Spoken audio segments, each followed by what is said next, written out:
सो class exercise 1.3 question number 1 क्या है हमारे पास। Write the following in decimal form and say what kind of decimal expansion each has.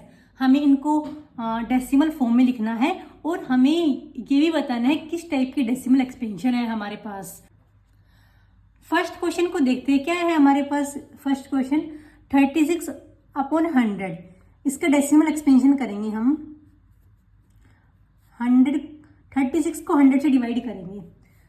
0.03360 तो मेरे पास इसका डेसिमल एक्सपेंशन है 0.36। कैसा है ये? टर्मिनेटिंग है, कंप्लीटली सोल्व हो गया, रिमाइंडर 0 आ गया। तो मेरे पास ये कैसा है?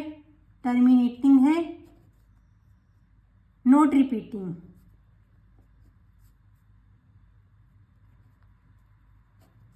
ओके, ऐसे ही मुझे सभी का चेक करके उसका डेसिमल फॉर्म लिखनी है और डेसिमल एक्सपेंशन लिखना है। सेकंड क्वेश्चन क्या है हमारे पास, इसका सेकंड पार्ट, इसको करेंगे। एक और 0 आएगा हमारे पास, 99, 1 बचेगा, 0, देन फिर 0 आएगा, 9 ज़ा 99, देन फिर 1 बचेगा और फिर ये सेम होगा, 0, फिर 9 पे जाएगा, 99, 1 सेम चलता जाएगा ऐसे। तो मेरे पास यहाँ इसका डेसिमल एक्सपेंशन आया 0.09 का बार।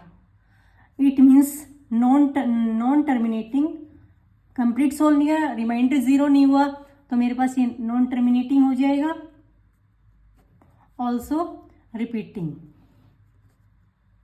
09 है, ये बार बार रिपीट कर रहा है। सो मेरे पास इसका डेसिमल एक्सपेंशन होगा, वो होगा non terminating repeating decimal expansion. ठीक है, हमें इसका करना है थर्ड पार्ट का। जो हमारे पास क्या है ये, इसको मैं यहीं कर दिखाती हूँ आपको। देखो ये हमारे पास एक मिक्स फ्रैक्शन है, पहले इसको हम इम्प्रॉपर फ्रैक्शन में चेंज करेंगे। 8 4 जा 32 और 1 33/8। हम इसको करेंगे 33 को करेंगे 8 से, 8 4 जा 32, 1.0, 1 जा 8 2 0, 8 2 जा 16 4 0, 8 5 जा 40, रिमाइंडर 0 आ गया। मेरे पास डेसिमल एक्सपेंशन क्या आया, यहाँ मेरे पास डेसिमल एक्सपेंशन आ गया 4.125, रिमाइंडर 0 आ गया। तो मेरे पास कैसा हो जाएगा, ये टर्मिनेटिंग हो जाएगा।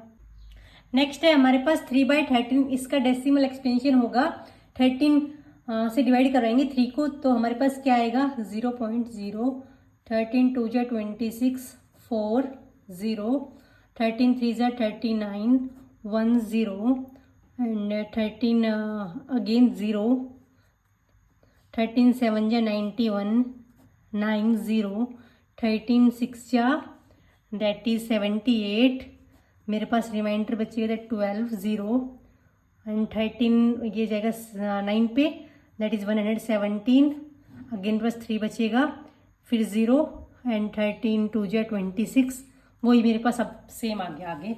सो मेरे पास इसका डेसिमल एक्सपेंशन क्या हो गया 0.230769 का बार। ठीक है, सो इसका किस टाइप का डेसिमल एक्सपेंशन है, ये मेरे पास टर्मिनेटिंग नहीं है, सोल्व नहीं हुआ कंप्लीट, मेरे पास रिमाइंडर 0 नहीं बचा, तो नॉन टर्मिनेटिंग, रिपीट कर रहा है, सो रिपीटिंग। सेम इसी टाइप से नेक्स्ट करेंगे हम। क्या होगा इसमें 0.11 1 जा 11, दैट इज 9, 0 8 जा 88, दैट इज 2 0, 11 1 जा 11, 9 0, 11 8 जा 88, सेम होगा। तो हमारे पास क्या बचेगा, इसका डेसिमल एक्सपेंशन होगा मेरे पास 0.18 का बार। दैट इज किस टाइप का डेसिमल एक्सपेंशन है, ये रिपीट कर रहा है, रिपीटिंग है, कंप्लीट सोल्व नहीं हुआ, तो नॉन टर्मिनेटिंग है।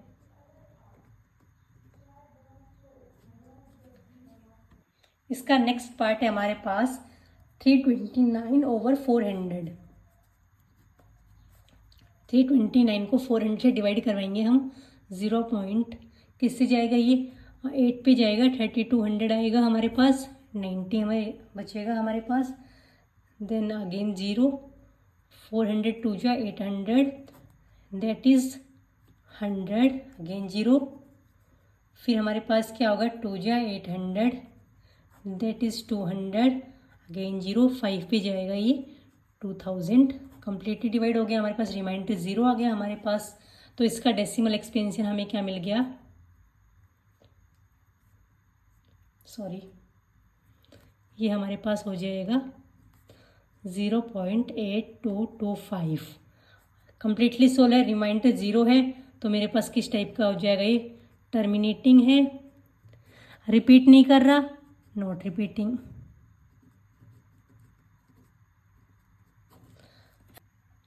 सो यहाँ पे हमारा क्वेश्चन नंबर 1 कंप्लीट हो गया। अब हम सेकंड क्वेश्चन पे आते हैं। सेकंड क्वेश्चन हमारे पास क्या है, you know 1/7 is equals to 0.142857 bar. Can you predict what is the decimal expansion of 2/7, 3/7, 4/7, 5/7, 6/7। हमारे पास 1/7 का गिवन है और 2/7, 3/7, 4/7, 5/7 एंड 6/7 का हमें फाइंड आउट करना है without actually doing the long division. जैसे हमने 1/7 को इस मेथड से सोल्व किया था, हम पहले कर चुके, इस मेथड से डेसिमल एक्सपेंशन हमने निकाला था, तो हमारे पास ये वाला आया था। हमें ये बोला गया 1/7 का हमने आपसे निकाल के दे दिया, हमें without actual doing the long division. Long division का यूज किए बिना हमें इस वैल्यू को यूज करके बाकी की वैल्यू फाइंड आउट करनी है। देखो कैसे करेंगे। हमारे पास 1/7 गिवन है 0.142857 बार, ठीक है। हमें 2/7 की फाइंड आउट करनी है। कैसे करेंगे, कहीं ना कहीं 2/7 1/7 का 2 टाइम्स ही है, मतलब मेरे पास 1/7 की जो वैल्यू है उसको मैं 2 से मल्टीप्लाई करवा देती हूँ, तो मुझे 2/7 मिल जाएगा।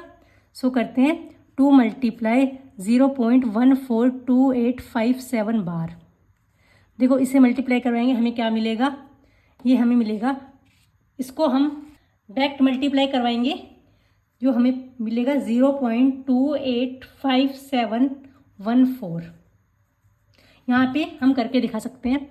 0.142857 को मैं 2 से मल्टीप्लाई करवाऊँगी। 2 7 14, 1 कैरी, 2 5 10 और 1 11, 1 2 8 16 और 1 17, 1 कैरी, 2 2 4 और 1 5, 2 4 10, सॉरी 2 4 8, 2 1 2 एंड 0। मेरे पास यही मिल गया। सो मुझे इसी टाइप से बाकी वैल्यू भी निकालनी है। अब मुझे 3/7 की वैल्यू फाइंड आउट करनी है, तो मैं क्या करूँगी, 3 को 1/7 की वैल्यू है उससे मल्टीप्लाई करवा दूँगी। दैट इज़ 3 × 142,857 बार।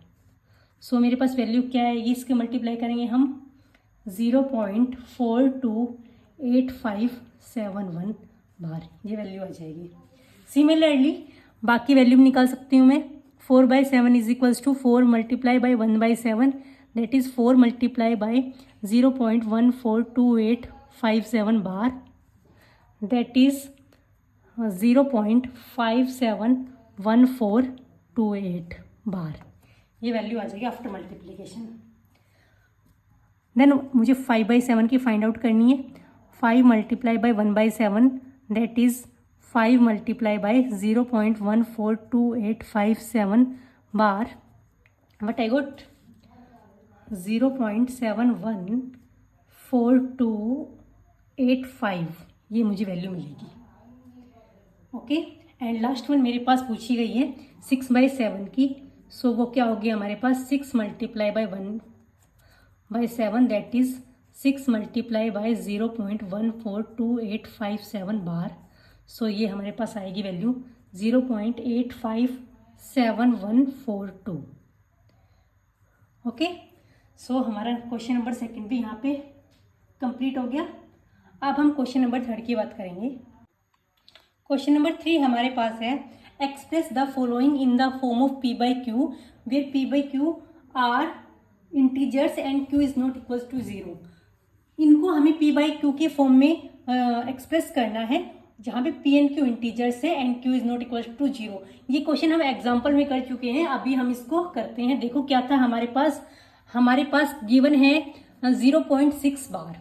जो हमारे पास गिवन है उसको हम लेट एक्स मान लेते हैं। Let x is equal to 0.6 बार।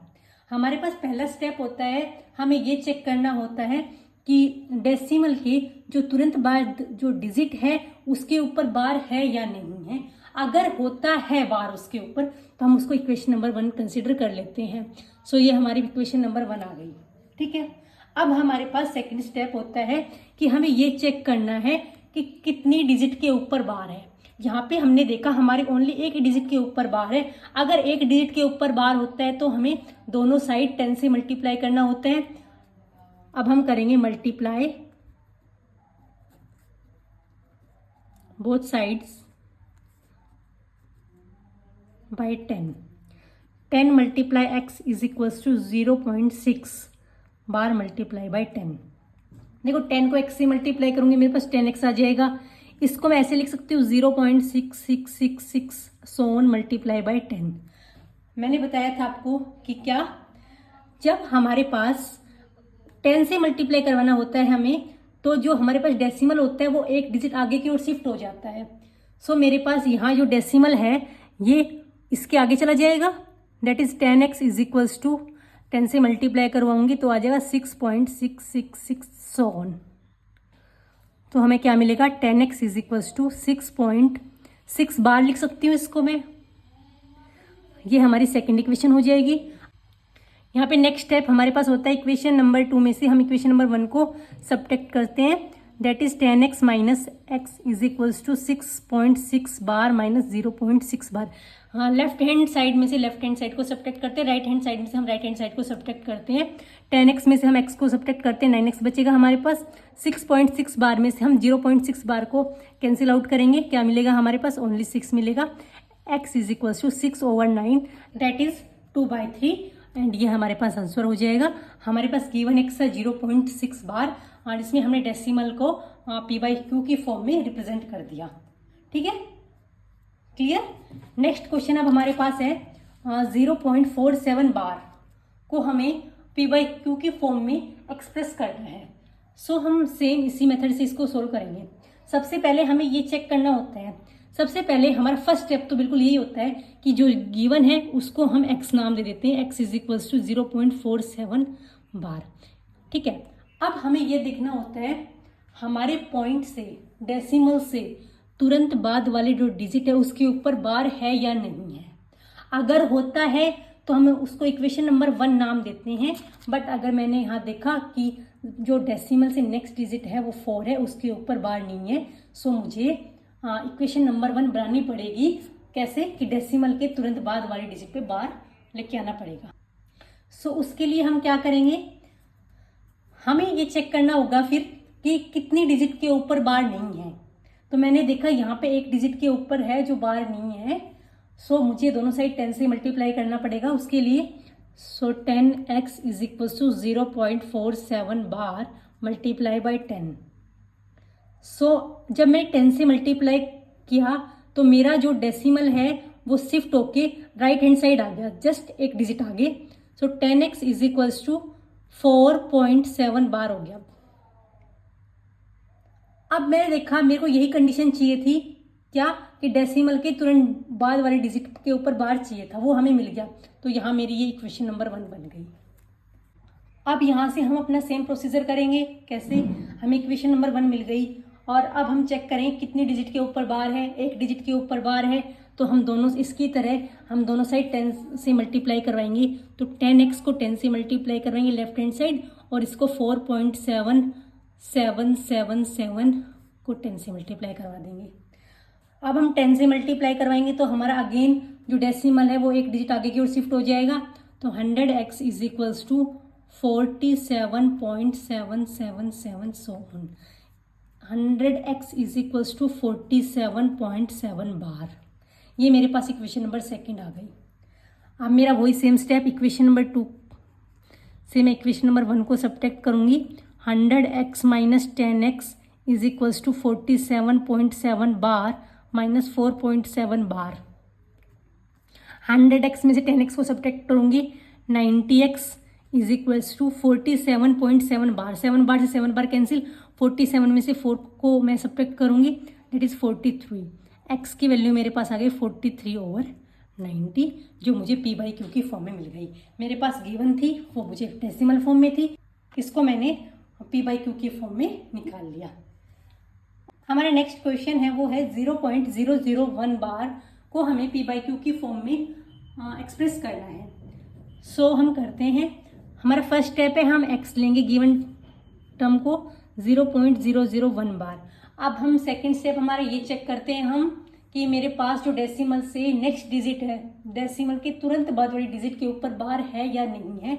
अगर है तो मैं इसको इक्वेशन नंबर 1 मान लूँगी, मैंने देखा है तो इसको मैं इक्वेशन नंबर 1 मान लूँगी। अब मेरा नेक्स्ट स्टेप क्या होता है, मुझे ये चेक करना होता है कि कितने डिजिट के ऊपर बार है। यहाँ मैंने देखा मेरे पास 3 डिजिट के ऊपर बार है, तो मैं दोनों साइड को 1000 से मल्टीप्लाई करवा दूंगी, तो मेरे पास आएगा multiply both sides by 1000, that is 1000x is equal to 0.0001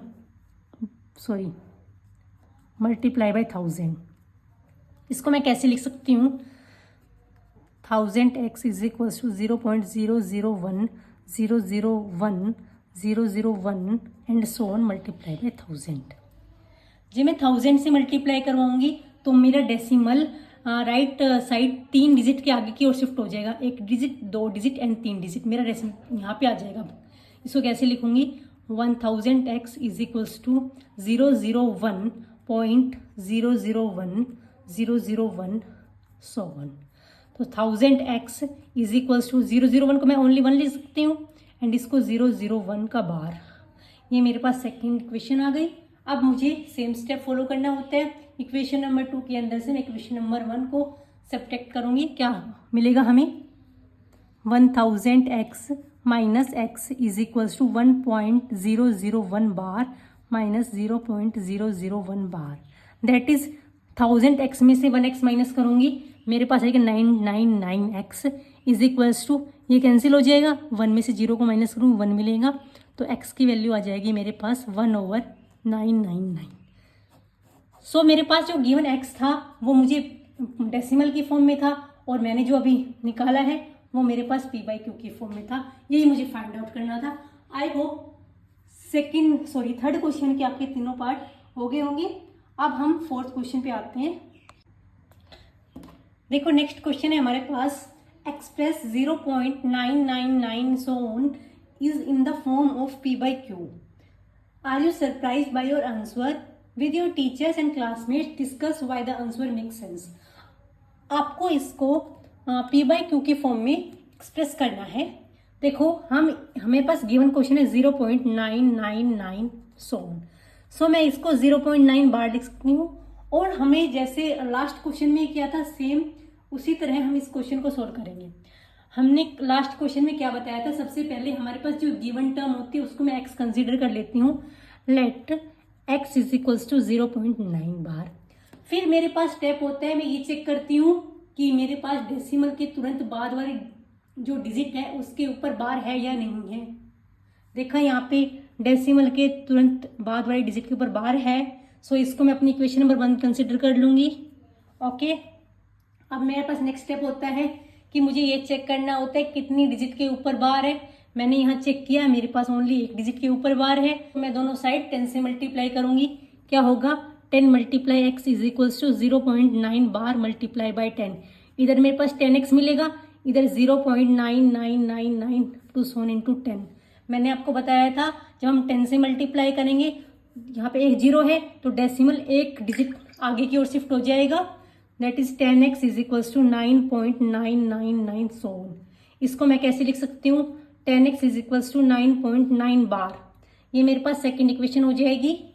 अब मेरे पास क्या है क्वेश्चन में, अब मेरा नेक्स्ट स्टेप क्या होगा, इक्वेशन नंबर 2 में से मैं इक्वेशन नंबर 1 को सब्ट्रैक्ट करूँगी।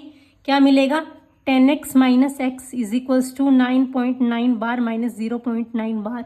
9 बार से 9 बार कैंसिल हो जाएगा, 10x में से x को मैं सब्ट्रैक्ट करूँगी 9x मिलेगा मुझे। यहाँ पे 9 में से 0 को सब्ट्रैक्ट करूँगी 9 मिलेगा। x की वैल्यू मेरे पास 1 आ गई। इसको मैं x की वैल्यू 1 आ गई, इसको मैं 1/1 लिख सकती हूँ ना, मतलब मैंने p/q की फॉर्म में इसको लिख दिया। यही मेरे पास क्वेश्चन में पूछा गया था। इसने कहा है आर यू सरप्राइज बाय और आंसर, आप अपने आंसर से सरप्राइज हो गए। क्यों? बिकॉज हमारे पास यहाँ x की वैल्यू 1 आ गई। बाकी हमने पहले पढ़े हैं उसमें हमें p/q की प्रॉपर फॉर्म में मिलती थी, ना कि 1/1 में, इसलिए इसमें ये बोला गया है। नेक्स्ट क्वेश्चन हमारे पास है what can maximum number of digits be in the repeating block of digits in the decimal expansion of 1/17। Perform the division to check your answer. हमें इसका डिवीजन एक्सपेंशन डेसिमल एक्सपेंशन करना है, division से करेंगे, हम इसको डिवीजन करेंगे और हमें ये बताना है कि maximum number of digits be in the repeating block, कितनी डिजिट्स आ रही है रिपीटिंग ब्लॉक में।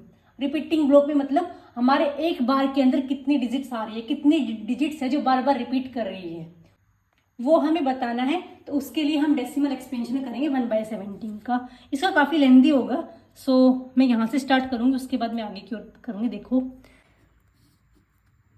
17 1 0 पॉइंट अगेन 0, 17 5 जा 85, आई गोट 15 0, 17 8 जा 136, then 14 0 and 17 8 जा again 136 4 0, 17 2 जा 34 6 0, 17 3 जा 57 3 0, 17 1 जा 17, सॉरी मेरे यहाँ पे 51 होगा एंड दैट इज़ मेरे पास कितना हो गया था, यहाँ मेरे पास 9 बचेगा एंड यहाँ 0 हो जाएगा और ये 5 पे 85 हो जाएगा। इधर क्या क्या आ जाएगा 8 2 3 1 सॉरी 3, ये 5 पे जाएगा, अभी देखते हैं आगे।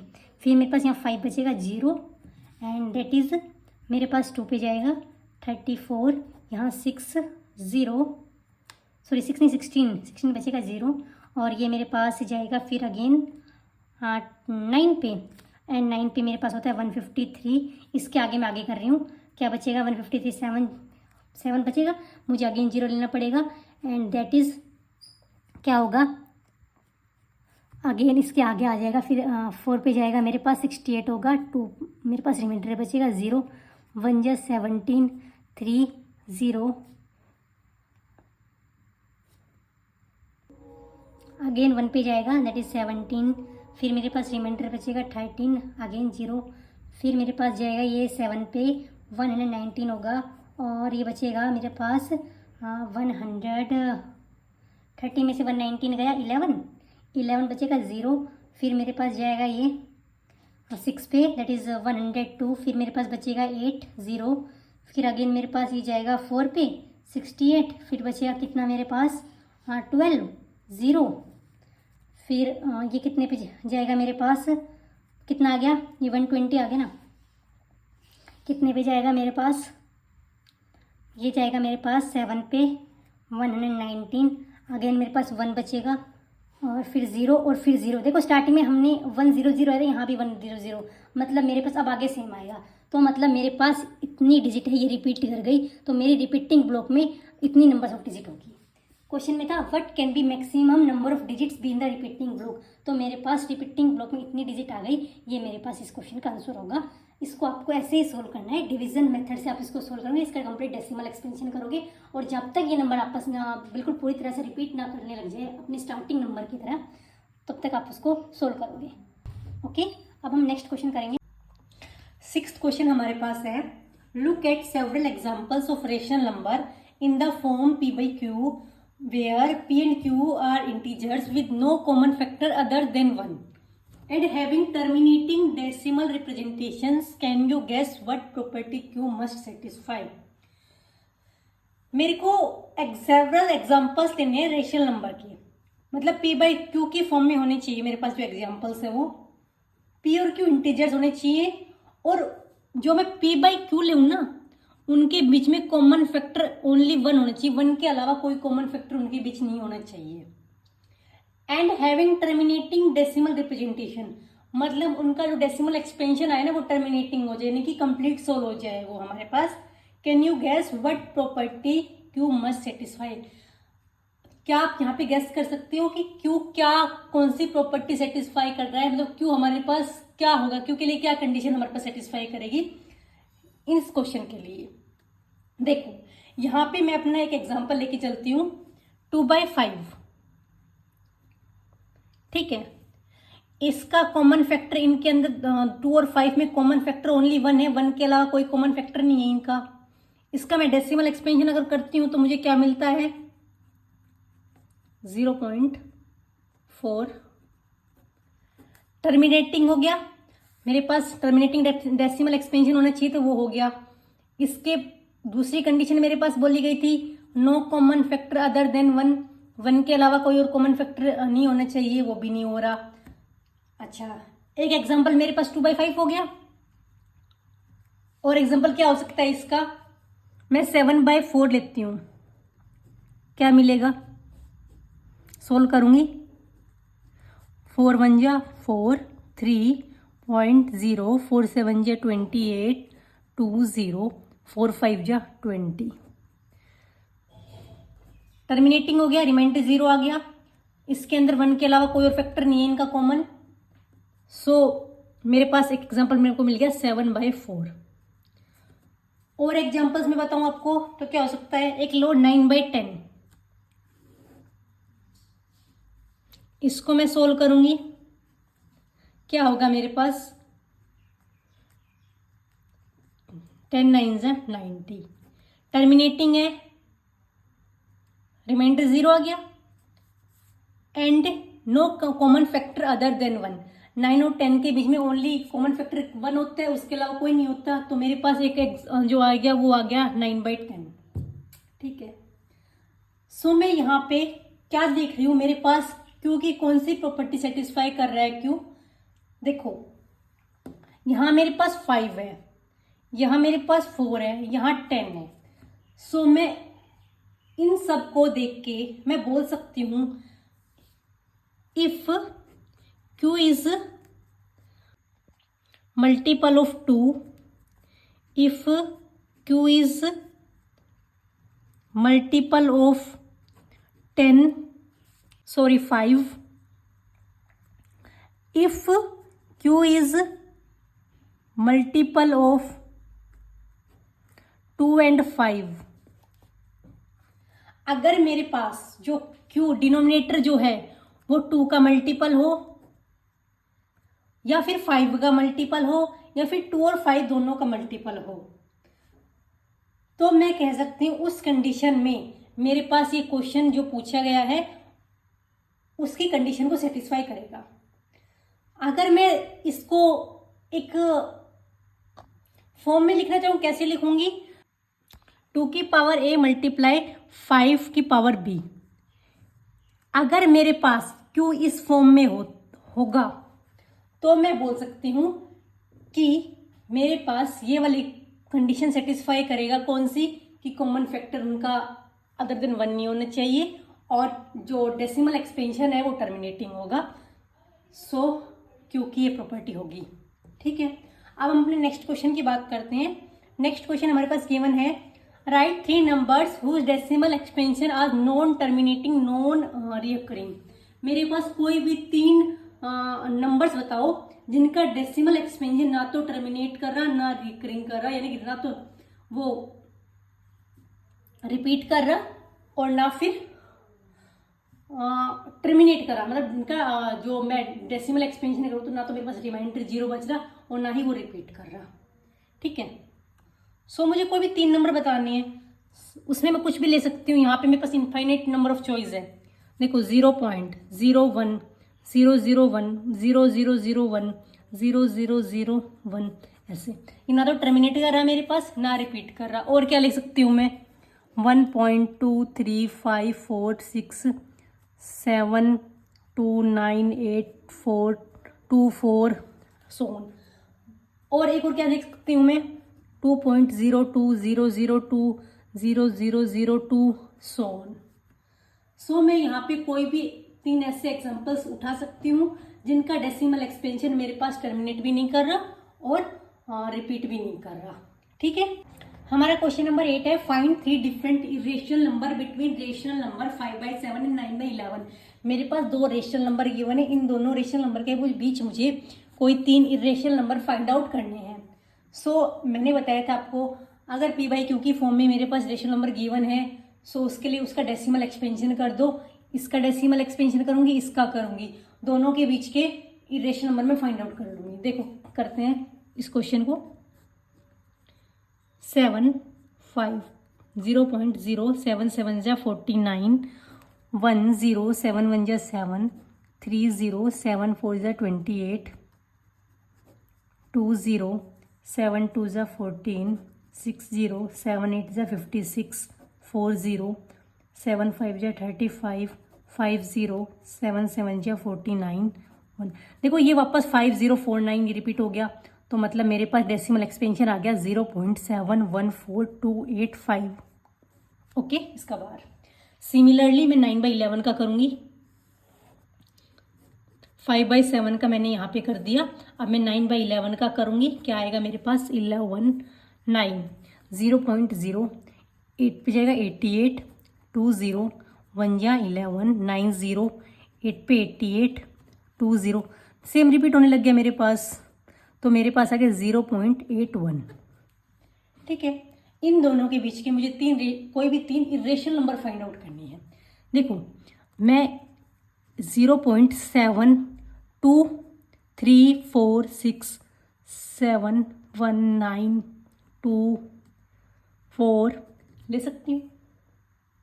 दूसरा 0.746324982190140 ठीक है, ले सकती हूँ।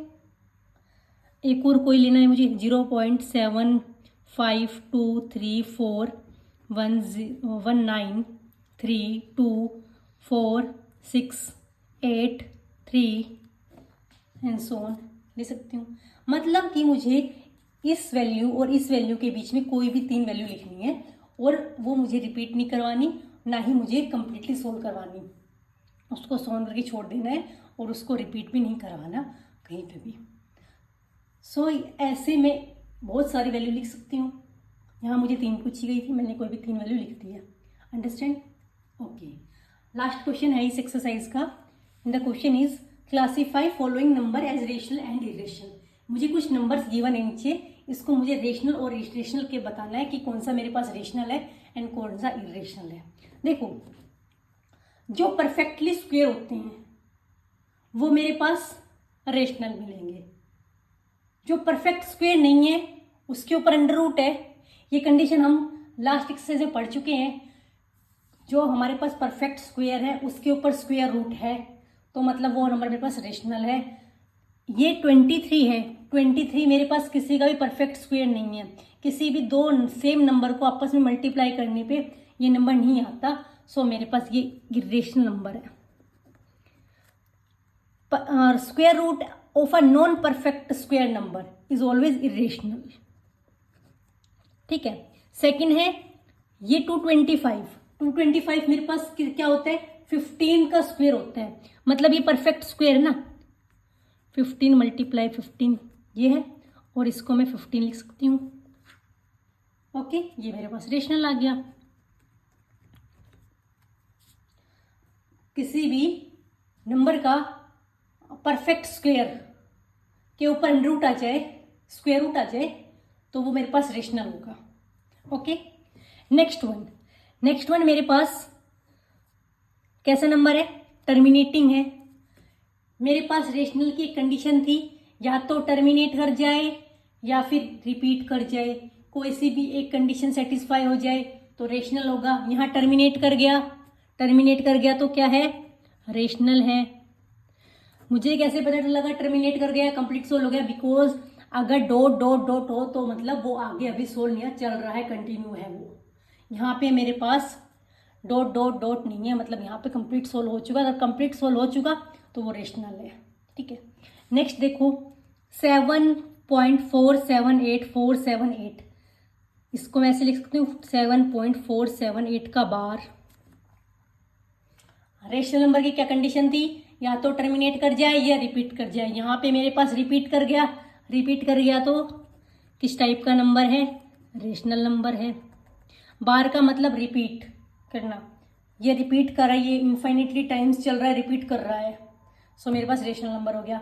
देखो ये वाला देखो, इसमें क्या है 1.1010001000 मीन्स रिपीट नहीं कर रहा, नॉन रिपीटिंग है।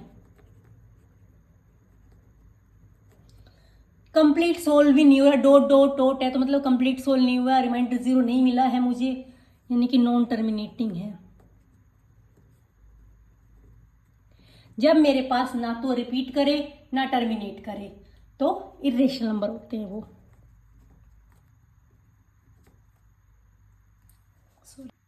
सो क्लास यहाँ पे हमारी एक्सरसाइज नंबर 1.3 कंप्लीट हो चुकी है। नेक्स्ट एक्सरसाइज हम नेक्स्ट वीडियो में करेंगे। So thank you, bye bye.